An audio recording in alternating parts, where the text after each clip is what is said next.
that there's $400 billion unmet financial need for SMEs. Since we are talking about SME space, we think that, since we are talking about the real sector, we think that this is most prudent at this stage.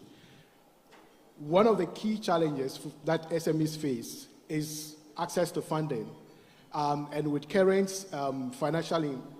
current financial model, majority, Africa currently has the second highest cost to asset ratios, which means that in order to deliver financial services, it's really very expensive to do so.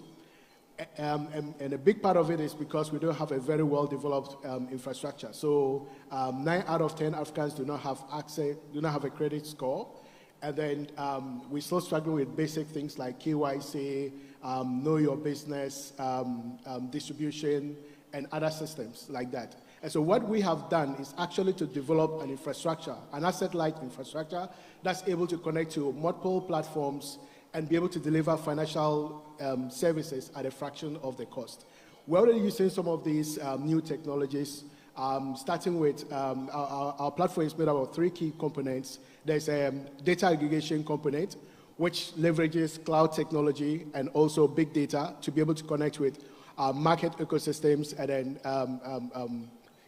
large data sets.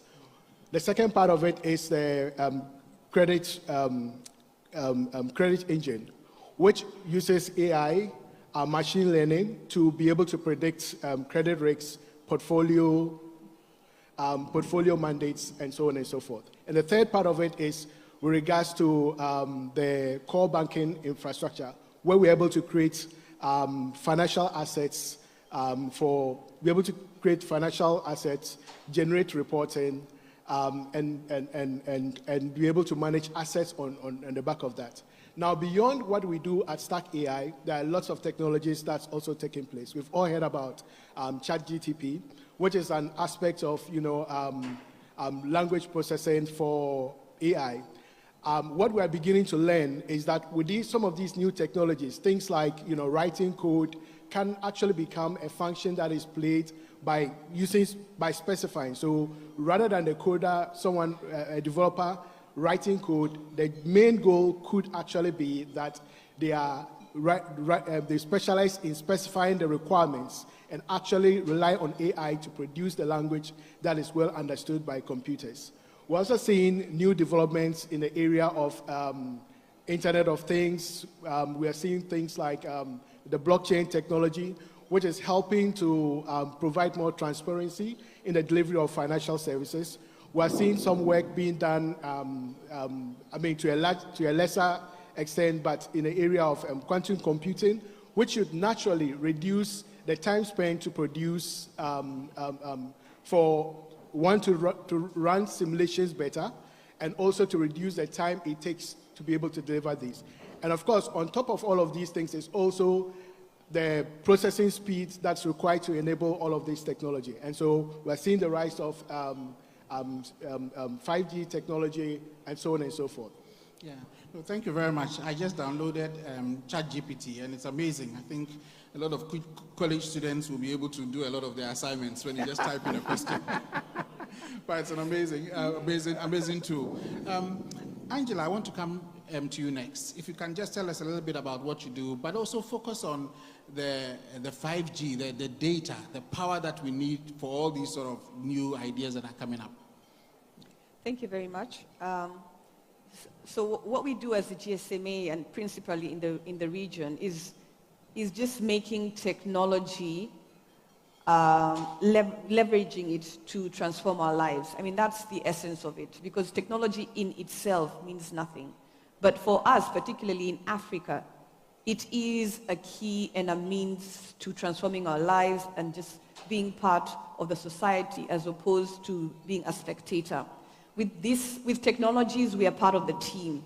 We can actually now play on the team and do something. And we've seen it with fintech. So it's not really about the technology, but what you can do with the technology. And that's the question we need to be asking ourselves, even as we evolve to 4G, 5G, and beyond. How can technology help us help our people?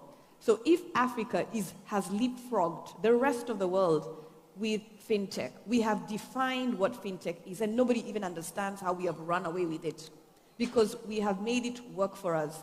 It's solving our problems. We can be able to send money to our peers. We can be able to pay for government services. We can be able to do businesses from your little home, using the technology and the access to technology, social media platforms and all that. So I think for us, in terms of even just, continuing from where he stopped off, I think the biggest thing of the century for us is that as Africa, and as the Vice President's message was, that we can build a platform economy. And the platform economy he mentioned was that similarly to the way Uber has built a platform where you're connecting drivers with people who want transport, or Airbnb has connected people with houses and homes to those who need a house and a home. We are doing the same with our technology, which is mobile. We're building a platform that allows citizens to connect to government, or citizens to connect with businesses, or citizens to connect with other people. And therein, in the middle, you can build all sorts of economies. We've done the fintech. We're going to do education, because I think that's coming through. We've seen in Ghana, you're digitalizing your properties in order to allow e-commerce to thrive. So it is an enabler. And now where we come in with, say, 5G. 5G is simply an evolution of technology. And I want you to look at it in the form of, say, your phone. You've moved from the initial iPhone 3, iPhone 4, iPhone 5, iPhone 6. Now we're at iPhone 14. Similarly to that is 3G, 4G, 5G is simply an evolution of technology. The higher and the more you go, you're just evolving the technology to deliver more power consumption, more energy efficiency. So as you load more apps, you use less power. And that's what we need. Because for us to lower the cost of the affordability of services, you need to stop using the obsolete technology, because in itself, it's consuming a lot of power. It's not able to cover a wider number of people. So you're building more for covering just a few people. So I think we need to adopt technology, not for the purpose of technology, but in order to evolve services at a cost that our people can be able to afford. And therein lies the solution, because then we can transform lives. Therein, each and every person in our society can participate in anything: agriculture, health, transport, whatever it is you want to do. Our role is to provide the platform and build the economy on it. Yeah. Well, thank you very much. Let me just press you a little bit on that in terms of the coverage. Talked about 5G. Now, I was looking at some of the coverage maps that we have also from the GSMA. And for some of the countries, Ghana seems to be well covered, up to I think about 4G. But some of the countries, they are still at 2G, 3G level. So what will it take, in your mind, for us to get that level of connectivity in these areas so that they can benefit from all the wonderful things that we are talking about? So the biggest barrier, as we know it, for our people is affordability. So we know it's the affordability not only of the services, but also of the devices. In order to partake of the digital economy and the platform economy, you definitely need the device. In order to use even 3G, you need a 3G device. And that is where we have remained stuck as Africa, because we haven't been able to crack the challenge in the affordability of the devices. So what we've seen is that the rest of the world has continued to evolve and benefit from the advantages of technology evolving, but we've been stuck at 2G because we've remained with the phone. So the phone is our biggest hindrance. Now, therefore, the question is, find a solution on the affordability of the device. Because we will evolve to 6G and beyond, but we're still stuck at how can we get a 3G device at $50? And yet people are now on 5G. So at what point in time will we start talking about a 5G device? So I think now we need to reverse the problem and say it's about time that the IP constituent, which is 30% of the cost of the smartphone, has been around for quite a long time now, over a decade. Perhaps, radically thinking, pharmaceuticals did this. Big Pharma. They said Africa could not get the drugs because the cost of the IP was so high, and we ended up with generic drugs. Right. Isn't it about time we started thinking about Africa in terms of help us crack the issue of affordability of devices? If we can somehow eliminate that big cost, for our people. There is no reason why public sector, the private sector is not ready today and now to invest in 5G and leapfrog, because it's not about the technology. You will still get the same service, but better, more efficient. Your phone will stop drying out its battery power in a second because the services have evolved with the technology. Thank you very much. For that's an eye-opener for me, and I think we have some device manufacturers in the audience, so maybe you are taking note. And I do like the point that we need to start talking about devices and the affordability of the devices. So I'll just go on to Judith, who works for Vodafone, so you are sort of the right person to talk about what is going on. But I think for me, Vodafone has always been at the cutting edge, it seems to me, of new technologies. You know, and it would be good for you to share with us what is next on your horizon, what are the sort of things you are working on, given the challenges that we've mentioned here. Thank you very much. So Vodafone being a technology company, for us it is in our interest to evolve the technology, just like Angela said. So it's not enough to have the technology, but engage in partnerships. And I'll talk about offering credit, right? So using new tools like machine learning, AI to offer credit services. Vodafone, for example, launched an overdraft service for our customers last year, where we allow customers to borrow to complete transactions. So the customer is not actually cashing out the funds, but using it for a transaction, which means that the customer actually needs the funds at the time that he's requesting for the funds. Today, mobile money has actually gone beyond cash in, cash out. And we are looking at ways in which we'll develop innovative products to improve on the lives of individuals and also the economy as a whole. So apart from credit facilities, you can talk about agri-tech, where we have partnerships with the likes of Farmerline, AgroFresh, where they use payments or technology to be able to help farmers tag farmer farm lines, give them information to be able to improve their yields, and even give them advice on how to employ better farming. We also have improvements in health tech, where we are using AI and we are using other tools to be able to offer health consultancy services outside, remotely. So today you have services where a doctor can engage a patient from their homes and be able to provide the same services that they would have provided if the patient walked into a clinic, for example. So just pressing on that, so with those services, are they being provided by Vodafone, or is it the fact that you are providing data to make that happen? So we are providing data, we are providing payments. I think in the Vice President's representative speech, he talked about the fact that we should try to avoid working in silos. And so for all partnerships and collaborations to be able to offer good services for our customers, as well as for other organizations who would need to use technology to be able to improve on their services. Okay. No, thank you very much. I want to move on to Obeng. Obeng, if you can tell us a little bit about what you do, and also just touch on some of the interest in your line of work. What are the new ideas that you are hearing in technology?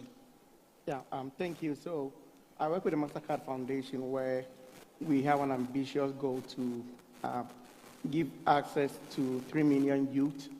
We are trying to give them access to dignified and fulfilling jobs by 2030. From where I sit at the innovation portfolio in the MasterCard Foundation, what we do is we unearth catalytic solutions that can propel economic development, right? So what we do specifically is we design programs, very inclusive programs that will bring the youth on board to share their ideas with us. One of the programs we are currently designing with UNDP, which will be launched very soon, is called the Young African Innovate, where we are trying to reach out to the youth in the rural communities who may not have any level of education, may not be digital competent to apply to funds. How can we handhold these people to apply to funds and innovate based on their solutions? How can we help youth who have solutions to scale beyond Ghana? In our line of work, when it comes to the digital economy, we also try to look at the emergent sectors and emerging technologies. So one of the key things we are trying to do now is we see the potential Web3 provides for the youth here in Ghana. For example, based on a report by the US-Indian Association, there was a report that by 2030, the Web3 can generate over 1 trillion in GDP to the global economy. Now, we sitting here in Ghana, what can we do to preemptively equip the youth to be better positioned to take these opportunities? So as we sit here, the foundation is already conducting a scoping exercise where we are able to understand the opportunities, the gaps, what we can do, and the skills needed to train the youth for them to leverage these opportunities. And when it comes to what the youth can do themselves, we also see a lot of opportunities in collaborating with other sectors, because what happens is we have a lot of youth who have good ideas, but the challenge is they really do not know where to go or where to leverage their networks to get support. So the foundation is also working with partners trying to strengthen the ecosystem for the youth to know wherever they can go to get the needed support for their businesses. But what are some of the interesting ideas that the youth are coming up with? You have any? We want to find the next Bill Gates in this country. Yeah, so we actually conducted experimentations in rural communities just to see if there are people in deeply deprived communities that have innovative ideas that can actually unlock economic opportunities. Now, one of the interesting ideas we got was from a lady in the Upper West region who is able to use the produce. When we peel potatoes, I don't know the name for it, but when we peel potatoes, the peels, she's able to use it to generate electricity, right? Wow. And this is a lady who is a school dropout. She dropped out of senior high school and needed support. Now, when we did our experimentation, we were able to see that, yes, there are some youth in Ghana who may not have the opportunity, but may have good ideas and may need support. We are also privileged to meet a young guy who had no formal education. I think he dropped out of basic school, but has been able to learn on his own, develop a software for crowdfunding. So these are some of the opportunities we have here in Ghana. We have a lot of talented youth, but there isn't a lot of opportunities for them to, get access to market, access to finance, and that's what we are trying to do to support them. Yeah, no, thank you very much. And I hope that once you make these ideas known, you can publicize it, so some of us would also know that there are such people, that maybe there are supporters here in the audience that can actually help these young people develop their ideas. And I want to also go to Kofi.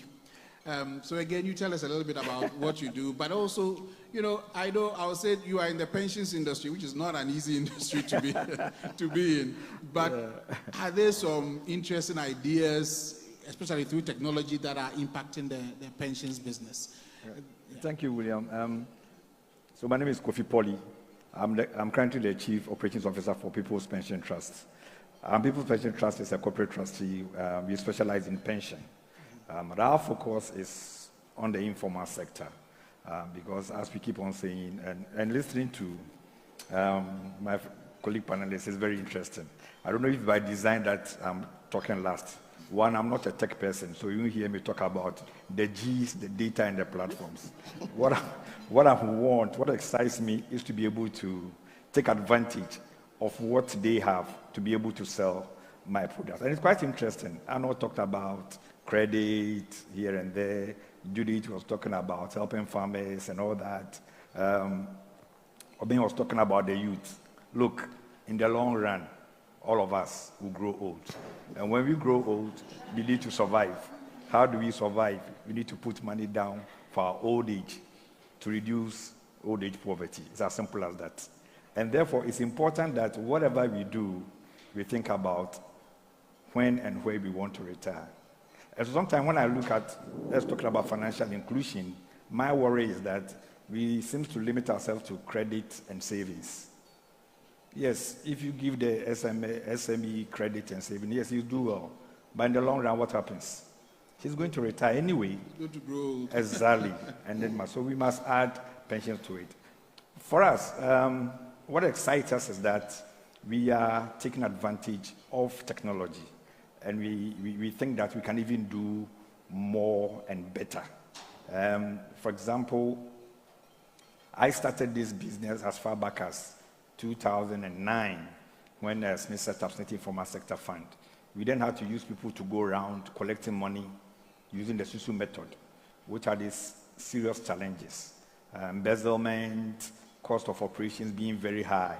Now, as we speak at People's Pension Trust, we are relying on payment platforms to be able to collect contributions, which has made it very easy for us. We are relying on technology to do onboarding, so we don't need to take pen and paper chasing people to do. We don't need physical structures to reach out to anywhere.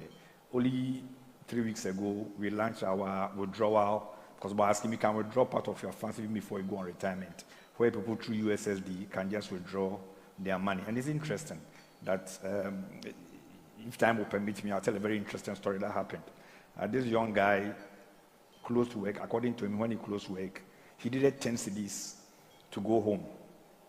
He felt so shy, he wouldn't ask his colleagues about, I need 10 cedis to go home. Then I remembered that, look, I've seen on the PPT USSD, there's a withdrawal. He does the USSD, he does the withdrawal. Request for 10 cedis, bingo, 10 cedis on his phone. Now he's able to go home and very happy. So these are some of the things that we think that we need to partner with all these people we are talking to. And I think that one of our challenges has been how they will understand our business. I mean, you could see everybody talking about farmers' credits. They never mention pension. Please mention pension. You get there. You get it. Well, thank you very much, Kofi. But I want to, for all the panel, I want to dig a little bit deeper about the barriers. We've talked about some of the exciting things that are out there, and I know that Angela has mentioned devices, and we'll come back to that in a bit more detail. So I just want to start from Kofi, from yourself. You just mentioned one of the challenges, but let's just go deeper to these challenges for adoption, because if we don't get people to adopt this technology, that transformation will not happen. So what are the, in your line of work and what you've seen, what are some of the big challenges or barriers that you see to adoption? I look at it from two angles, because one, we want to reach out to the members, so we have a challenge there in terms of barriers. And then two, we want to partner with the tech people to be able to get there. And there also, I see a bit of a barrier. There, with the partners, the barrier we see is that they don't try to understand our business very well, especially the angle of revenue. And therefore, they find it difficult really to understand what we want from them and how they can structure, especially the revenue angle. And so we go into partnership, and after a few years, they want to pull out. Look, I can assure everybody that pension is a good business, just as a long-term business. So don't be scared. Do it. There's money. There's a lot of money. You make money, don't worry. So that's the angle that I see from the partnership side. With the members, it had to do with trust. It had to do with trust. I must say it has improved drastically. But when we started, there was all this kind of mobile money fraud thing, and then people were not ready to do it at all. Look, you take money from my wallet. So trust was a big issue. Number two was also the understanding how it's going to benefit them. Because I think Judith mentioned that some of them were just for receiving and cashing out, paying money, not understanding that this is a good opportunity for me to use it to pay services, like, say, pension. And so the main barrier was trust. The other one was educate them to understand the benefit they will get when they go through technology. Yeah. Well, thank you very much. I'll just skip over to Judith because your name has been mentioned twice. But also, it's more that what you mentioned around affordability, the revenue. You run a business. You are not a charity, you run a business. So are there revenues in this area? Do you see that there's a potential for commercial revenue? Or is that a barrier that we feel that we can't make money in this sector, therefore we will not go in there? There is a potential, but I think where we find ourselves today, the focus should be driving technology out there to be able to create solutions. So I will talk about the fact that the focus should not be revenue. In Ghana today, we have support from governments to have data. So we have the data roaming, and then we have the rural telephony project. So that is also helping us to be able to reach areas that in the past we were not able to reach. Also, to add to the challenges that Kofi mentioned, we need to be able to invest in people. So we're being talk about the fact that they do give some support to youth who are ready to be able to go into areas such as this. For mobile money, the biggest issue has always been around fraud. And so today you still have people who will tell you they don't even want to receive money on their wallets, or they don't want to use their wallets at all because they have been engaged in one fraud or the other. We also have instances where people do not even understand the products that we are throwing to them. I talk about the fact that adoption is very low. And so today, for most of us, we are churning products and we don't even think whether the consumer would understand the message that we are giving them. And so we churn very great products, but adoption becomes very low, which is what we need today, right? So I believe we have to go back to the basics where we are getting our people to understand how they should use their wallets. Today, you will have people who work to agents and still hand over their mobile phones to the agents to be able to do withdrawals or other things. And indirectly, they do not know that they are exposing themselves. And some of these things have led to people deterring from using the services. So I think education is key. We need to be able to build trust amongst our users. We also need to make sure that the technology that we are talking about is out there and available for people to use. Yeah, no, thank you very much. You've mentioned the issue of trust and education. So I would have thought that we being a young population, you know, the youth are more sort of digitally savvy because they are born in the digital age. And Obeng, I just want to come to you because your organization focuses on the youth, you know, and you look after digital for that. So what are you doing to ensure that the youth that you focus on are actually digitally aware so that they can adopt some of the digital products that Judith and others are coming up with?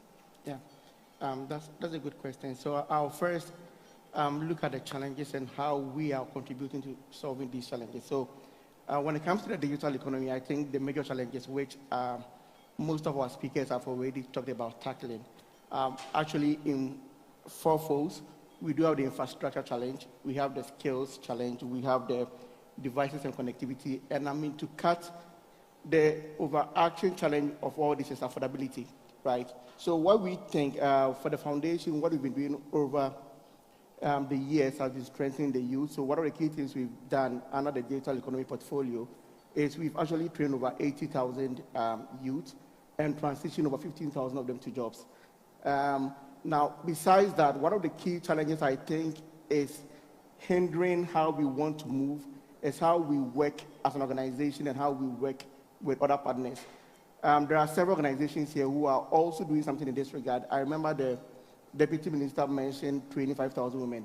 The challenge here is we all seem to work in silos, and one of the challenges that is making our impact not felt is as we work, we don't actually have any form of competency framework. Everyone at all can just go to a location and conduct a training. In the end, we don't know which competency level was assessed for these people. If we can drive a policy direction that says that for, let's say, a youth in a rural community within the ages of, let's say, 5 to 10, you should have this level of competencies before you can do some things, then we can see that the impact we are making is a bit holistic and we are all contributing towards these challenges. The other challenges with devices is we conducted a survey in the various universities late last year just to inform a program we kicked off last month. During the survey, we wanted to find out the challenges students were facing when it comes to device and connectivity, and we realized that most students were having a lot of challenges in procuring laptops to study. Out of the 5,000 students we interviewed, we had over 70% of them either using borrowed computers, borrowed internet, or even having to go to the school lab. Interestingly, when we went to University of Ghana just to see how students use their devices, we realized that of all the labs in the university, the student-to-device ratio was 60 students to one device. Now, based on this, the foundation launched a bold program which we call the ROAD program, which is removing obstacles to accessing devices, digital devices. And with this program, we are actually working with Vodafone, where we intend to provide 100,000 devices to students and farmers. And with these devices, it also comes with bundled free connectivity for a year. We've started a proof of concept with the 4 major universities, which eventually will be scaling up to other institutions. So these are what we are doing as a foundation to mitigate some of these challenges. Yeah, well, thank you very much, Obeng. Angela, if I may just press you a little bit about the affordability, because you mentioned it first. about devices. And the foundation is giving them for free, I suppose, out at the moment. But I think you sort of touched briefly on the sustainability of that. So how can we, what will it take? Do we have to start producing devices in Africa for our own people? So governments are thinking of that. Many governments have woken up to the fact that we have to solve our own problem. And so you see very many initiatives across the continent on people beginning to build, manufacturing their own devices. But we've seen that no matter whichever direction you look at it, the price point will land at $50. Best case, $45, which is still way unaffordable for everybody, the majority of our population. And so I think we need the sustainability, is being figured out, and the intent, even we've seen with evidence now that with solutions of credit scoring and credit financing, people are willing to buy the phones themselves because they understand that there is more value that they will get in being part of the digital economy.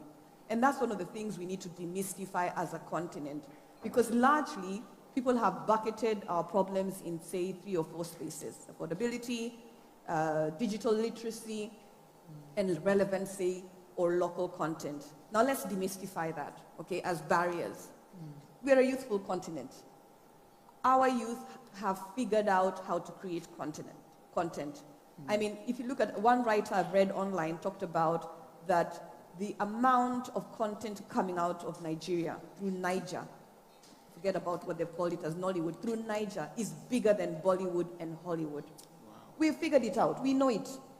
Then secondly, because we are youthful, I mean, honestly, our youth do not need to be told how to use a smart device. The rest of us who are ending up in the pension area, perhaps. However, if you give us that device, we can figure it out. Because we already do *254#6, and No, using that even now. It's rather *789 *111 That one, Now, with that one, already the people who want that pension have figured out digital literacy. So I think digital literacy can be cracked. It's not insurmountable.